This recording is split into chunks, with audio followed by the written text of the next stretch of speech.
Hi there, my name is Natasha, and in this podcast I'm going to be giving you an insight into the life of my beloved pappou, which means grandpa in Greek.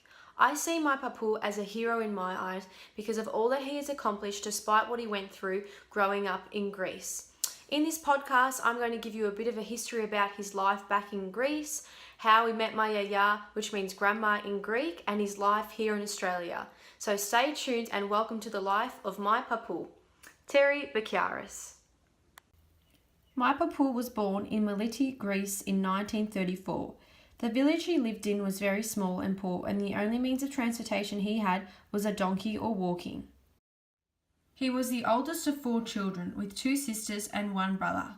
My pappou lived a very hard life in Greece. Throughout his childhood, World War II was occurring, causing schools to close down in Greece, Germany and other countries. This meant that my pappou only made it to grade 2. After the closing down of the school, my pappou helped his father work the land from the age of 8. World War II lasted from 1939 to 1945. As he grew older, it was mandatory for him to enlist in the army, and he was given the role of cook and did this for 2.5 years. He would wake up at 3 a.m. every morning and, along with other cooks, would be cooking for anywhere between 120 to 1,200 soldiers. He used to roast about 35 lambs every Tuesday. One of his most popular desserts was called risogolo, which is a custard rice pudding. He continues to make this for me today, and I absolutely love it. Here is my pappou making his famous risogolo, just putting the finishing touches on them.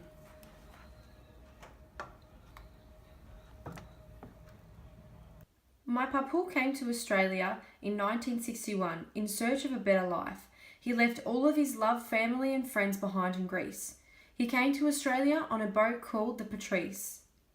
When he arrived in Australia, he met my yaya at a village dinner dance, and it was love at first sight. Look how cute they are. In 1963, they were married and lived in various suburbs across Melbourne, Australia, before moving to Kyabram, Victoria, where they had a farm and sold fresh fruit and produce. Their love for fresh fruit and vegetables continues to this day, having various lemon and orange trees in their home as well as a veggie patch. In 1964 they had my Uncle John, and in 1965 they had my mum Helen.